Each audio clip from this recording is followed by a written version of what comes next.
Hello students, BSc second year की botany की online classes में आपका स्वागत है। पिछले वीडियो के अंदर हमने पॉलीस्पर्मी या बहुशुक्राणुता के बारे में पढ़ा था। इसके अलावा हमने एंडोस्पर्म के टाइप्स के बारे में पढ़ा था। तो एंडोस्पर्म के टाइप्स के अंदर आज हम शुरुआत करते हैं। सबसे पहले टाइप्स जिसका नाम है केंद्रकीय भ्रूणपोष या न्यूक्लियर एंडोस्पर्म।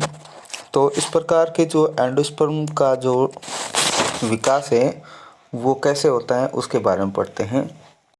तो इस प्रकार के भ्रूणपोष के विकास में प्राथमिक भ्रूणपोष केंद्रक यानी कि प्राइमरी एंडोस्पर्म न्यूक्लियस के अंदर प्रथम और कुछ परवर्ती विभाजनों के बाद कोशिका विभाजन यानी कि कोशिका भित्ति का निर्माण नहीं होता। ये जो प्राइमरी एंडोस्पर्म न्यूक्लियस होता है उसके अंदर बहुत सारे डिवीजन होते हैं, जिसके फलस्वरूप बहुत सारे न्यूक्लियस का फॉर्मेशन होता है, लेकिन न्यूक्लियस के चारों तरफ है जो वॉल का फॉर्मेशन नहीं होता है।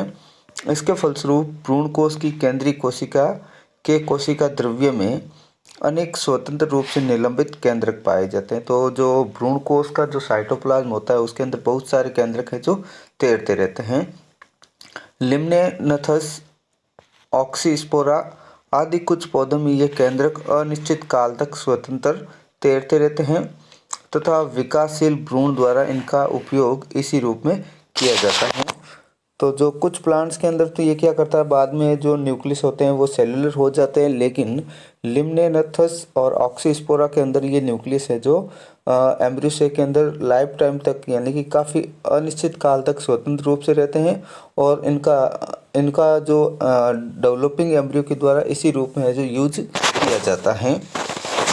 परंतु अधिकांश जातियों में कुछ विभाजनों के बाद प्रत्येक केंद्र के चारों ओर भित्ति का निर्माण हो जाता है और हमेशा जो भित्ति का निर्माण होता है वो परिधि से केंद्र की ओर होता है, यानी कि जो वॉल का फॉर्मेशन होता है वो अभिकेंद्रीय या सेंट्रीपिटल होता है तथा कुछ समय बाद भ्रूणपोष है जो पूर्णतः कोशिकीय हो जाता है। कुछ एग्जाम्पल जैसे फैसियोलस में ये कोशिकाएं केवल भ्रूण के चारों ओर तथा क्रोटोलेरिया के अंदर ये भ्रूण कोश के बीजांडद्वारी छोर पर ही पाई जाती हैं तथा शेष केंद्रक हैं जो कोशिका द्रव्य में निलंबित रहते हैं।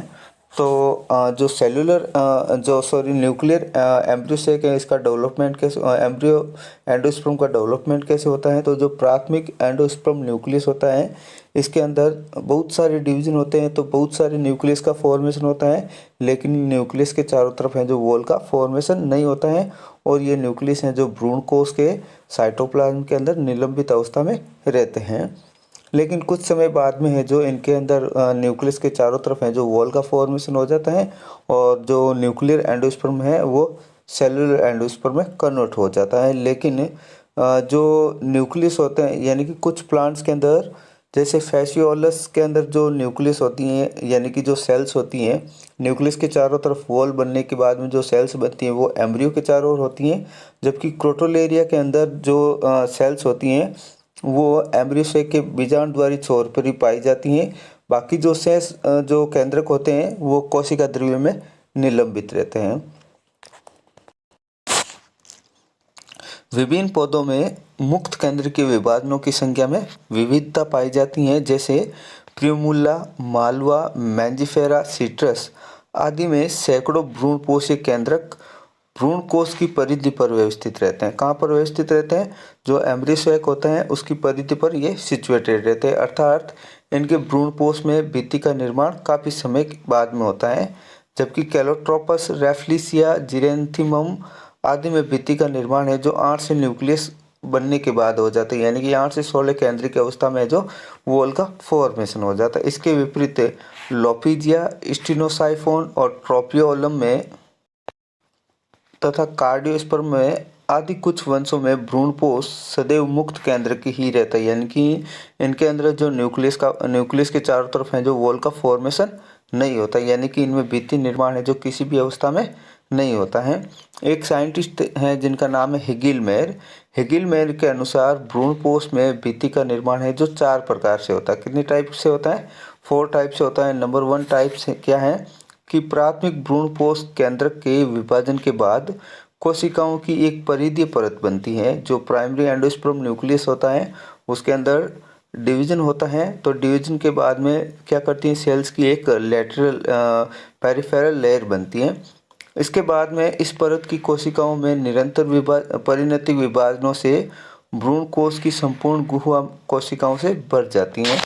तो जो परिधीय सेल्स परिधीय परत होती है इसकी सेल्स के अंदर लगातार हैं जो पेरिक्लिनल डिवीजन होते हैं। पेरिक्लिनल डिवीजन के कारण जो एम्ब्रियो की जो कैविटी होती है वो पूरी की पूरी किससे भर जाती हैं, सेल से भर जाती हैं। तो कहने का मतलब हो गया इसके अंदर वॉल का फॉर्मेशन कैसे होता है, परिधीय परत के द्वारा ही। इसके बाद में जो यानी कि जो सेल्स होती हैं वो परिधीय परत बनाती हैं और परिधीय परत के द्वारा ही जो सेल्स बहुत ज़्यादा डिवाइड करके पूरी की पूरी जो एम्ब्रियो की कैविटी होती है उसको भर देती हैं। इसके बाद जो दूसरा टाइप्स है इसके अंदर क्या होता है कि इसमें भी कोशिकाओं की एक परिधीय परत बनती है। इस परत की सभी कोशिकाएं क्या करती हैं, केंद्र की ओर अग्रसित होती है। उसमें तो किस ओर अग्रसित हुई थी, यानी कि परिधीय परत है, जो परिधीय परत में ही है जो सेल्स का डिवीजन होता है।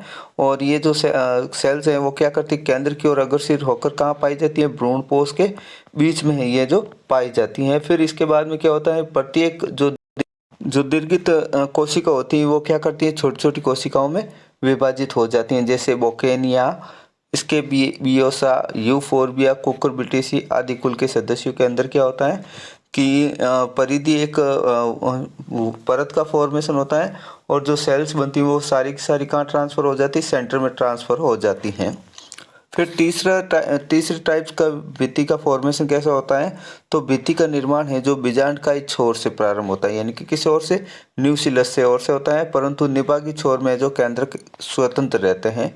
बीजांडकाई छोर के अंदर तो वॉल का फॉर्मेशन होता है, लेकिन जो निभागी छोर होता है वहाँ पर केंद्रकों के चारों ओर वॉल का फॉर्मेशन नहीं होता है। इस प्रकार की भित्ति का निर्माण है जो पॉलीगोनम और रूमेक्स के अंदर होता है।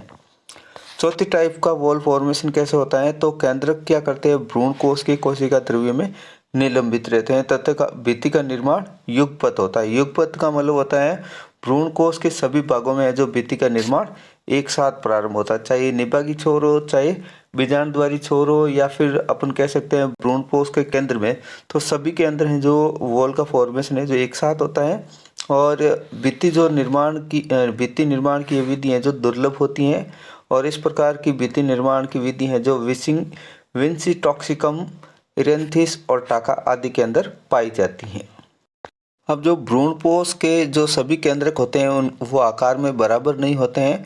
प्राय भ्रूणपोष के निभागी छोर पर उपस्थित केंद्रक क्या होते हैं, आकार में बड़े होते हैं, जबकि बीजांडद्वारी छोर पर उपस्थित केंद्रक हैं जो आकार में छोटे होते हैं। लेकिन फ्रेगिया नामक जो प्लांट होता है उसके अंदर क्या होते हैं, बीजांडद्वारी छोर के केंद्रक हैं जो निभागी छोर के केंद्रकों से बड़े होते हैं। जनरली तो क्या होता है, जो निभागी छोर के केंद्रक होते हैं वो साइज में बड़े होते हैं और बीजांडद्वारी छोर के जो केंद्रक होते हैं वो छोटे होते हैं। लेकिन फ्रेगिया के अंदर है जो इसका विपरीत होता है, बीजांडद्वारी छोर के पास जो न्यूक्लियस होते हैं वो बड़े होते हैं, जबकि निभागी छोर के जो न्यूक्लियस होते हैं वो छोटे होते हैं। कोकस न्यूसिफेरा जो नारियल का बॉटनिकल नेम है, जो केंद्र के भ्रूणपोष का एक प्रमुख एग्जाम्पल है, यानी कि जो नारियल के अंदर जो पानी होता है वो न्यूसिलर एंडोस्पर्म होता है और उसी को पीने के रूप में यूज किया जाता है। इसके वृहत भ्रूणकोश के जलीय या दूधीय द्रव में अनेक केंद्रक निलंबित रहते हैं। तो वो नारियल का जो पानी होता है या जिसे दूधीय द्रव भी कहते हैं, उसके अंदर बहुत सारे जो न्यूक्लियस होता है वो निलंबित रहते हैं। और इस द्रव्य को अपन क्या बोलते हैं, इसे द्रव्य सिंसीशियम कहा जाता है या लिक्विड सिंसीशियम इसे बोलते हैं।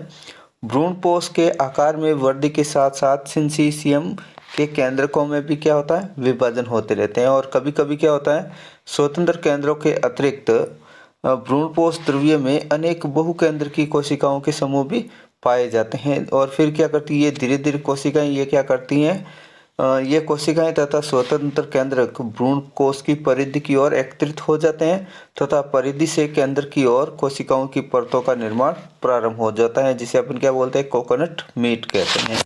तो कोकोनट मीट का फॉर्मेशन कैसे होता है? कोकोनट मीट का सीधा सा मतलब होता है जो नारियल का पानी होता है उसके अंदर न्यूक्लियस है जो निलंबित अवस्था में तैरते रहते हैं। तो इन न्यूक्लियस के चारों तरफ है जो वॉल का फॉर्मेशन किस ओर से किस ओर होता है? परिधि से केंद्र की ओर है जो सेल्स की परतों का निर्माण हो जाता है। तो जिसे अपन क्या कह सकते हैं? कोकोनट मीट कहते हैं।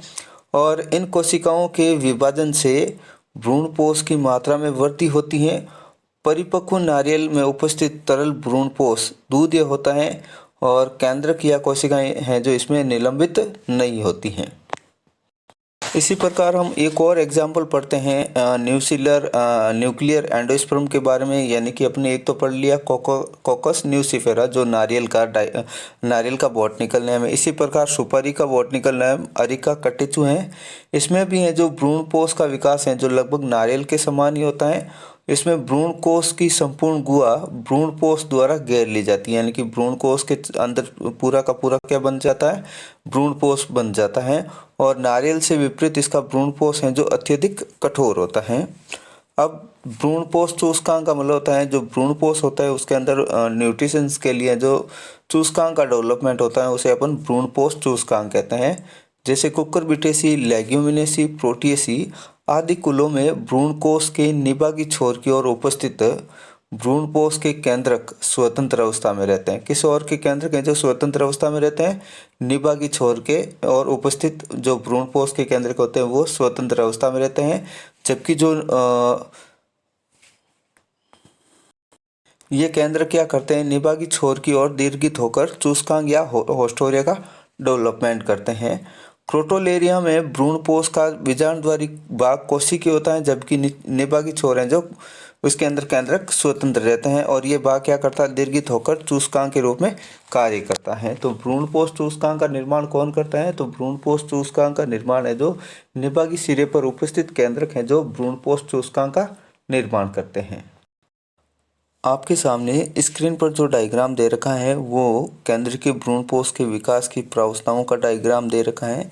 इसमें सबसे पहले क्या होता है कि जो फर्स्ट मेल जो गैमेट होता है वो एक सेल के साथ फर्टिलाइज होकर युग्मनज का फॉर्मेशन करता है, जबकि जो सेकंड मेल गैमेट होता है वो सेकेंडरी पोलर न्यूक्लियाई के साथ फर्टिलाइज होकर, यानी कि सेकेंडरी जो पोलर न्यूक्लियाई होती है वो डिप्लॉइड होती हैं और ये डिप्लॉइड न्यूक्लियस है जो किसके साथ फर्टिलाइज होता है? सेकंड मेल गैमेट के न्यूक्लियस के साथ फर्टिलाइज होकर एक ट्रिप्लॉइड स्ट्रक्चर का फॉर्मेशन करता है जिसे प्राइमरी एंडोस्पर्म न्यूक्लियस यानी कि PEN प्राइमरी एंडोस्पर्म न्यूक्लियस कहते हैं।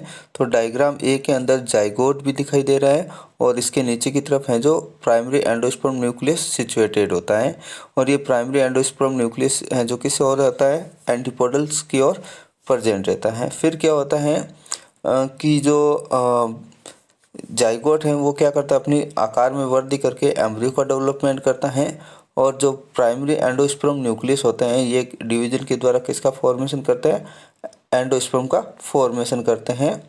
अब इन एंडोस्पर्म के अंदर क्या होता है? जो एंडोस्पर्म के अंदर जो न्यूक्लियस होता है उसके अंदर फ्रीली डिवीजन होते हैं, यानी कि न्यूक्लियस के अंदर बहुत सारे डिवीजन होते हैं तो बहुत सारे केंद्रकों का फॉर्मेशन होता है। तो प्रारंभ में है जो इसके अंदर है जो ई डायग्राम दे रखा है इसके अंदर जो भ्रूणपोष होता है उसके अंदर एक सेंट्रल वैक्यूल बनती है और जो केंद्रक होते हैं वो भ्रूणकोष के कोशिका द्रव्य में जो निलंबित अवस्था में रहते हैं। फिर ये क्या करते हैं? धीरे धीरे परिधि की ओर चले जाते हैं और फिर इन न्यूक्लियस के चारों तरफ है जो प्रत्येक न्यूक्लियस के चारों ओर है जो वॉल का फॉर्मेशन होता है। तो इस तरह से जो न्यूक्लियर जो एंडोस्पर्म होता है वो किस में कन्वर्ट हो जाता है? सेलुलर एंडोस्पर्म के अंदर कन्वर्ट हो जाता है। तो F जो डायग्राम दे रखा है अपर साइड यानी कि बीजाणुद्वारी सिरे की ओर है जो एम्ब्रियो सिचुएटेड होता है और बाकी पूरे भ्रूणकोष के अंदर है जो एंडोस्पर्म सिचुएटेड होता है। और ये एंडोस्पर्म क्या करता है? होस्टोरिया या सूचकांक का निर्माण करते हैं, यानी कि निभागी सिरे की ओर जो केंद्रक होते हैं वो क्या करते हैं? किसका फॉर्मेशन करते हैं? सूचकांक का फॉर्मेशन करते हैं और सूचकांक के द्वारा ये क्या करते हैं? न्यूट्रिशन या फूड का एब्जॉर्प्शन करके किसको प्रोवाइड करवाते हैं? एम्ब्रियो को प्रोवाइड करवाते हैं। आज की वीडियो के अंदर इतना ही। नेक्स्ट वीडियो के अंदर हम पढ़ेंगे सेलुलर एंडोस्पर्म के बारे में।